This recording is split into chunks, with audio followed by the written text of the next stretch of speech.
సమ్మర్‌లో మాత్రమే దొరికే చింత చిగురుతో మటన్ చింత చిగురు కూర ఎలా చేసుకోవాలో చూపిస్తానండి. నేను చూపించిన విధంగా ఒకసారి ట్రై చేయండి. టేస్ట్ చాలా బావుంటుంది. స్టవ్ ఆన్ చేసుకొని కళాయి పెట్టుకొని అందులో తగినంత నూనె పోసుకొని 2 ఉల్లిపాయలు కట్ చేసుకొని ఆయిల్ హీట్ అయినాక అందులో వేసుకోవాలండి. ఆల్రెడీ మటన్‌ని నేను కడిగి పెట్టుకున్నాను. ఉల్లిపాయలు కొంచెం మగ్గిన తర్వాత ఒక స్పూన్ పసుపు వేసి, పసుపు కొంచెం వేగిన తర్వాత కడిగి పెట్టుకున్న మటన్‌ని కూడా వేసి, అందులో 2 స్పూన్ల కల్లుప్పు వేసుకొని బాగా ఉడకనివ్వాలి మటన్‌ని. మటన్ ఉడికిన తర్వాత అందులో నేను 4 స్పూన్ల కారం వేసుకున్నాను. కారం కొంచెం వేగిన తర్వాత 2 గ్లాసులు వాటర్ పోసుకొని మూత పెట్టేసి మటన్ అంతా కూడా బాగా ఉడకనివ్వాలి. ఇలా మటన్ ఉడుకుతున్నప్పుడే ఇందులో చింత చిగురు కూడా వేసుకోవాలండి. నేను చూపించిన విధంగా 2 చేతుల మధ్యన పెట్టుకొని కొంచెం నలిపితే కాడలు సెపరేట్ అయిపోతాయి.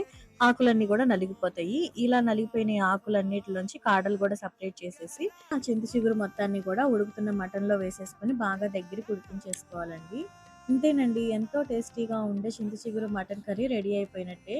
వీడియో నచ్చితే ప్లీజ్ లైక్ చేసి, షేర్ చేసి, సబ్స్క్రైబ్ చేసుకోండి. Thank you for watching.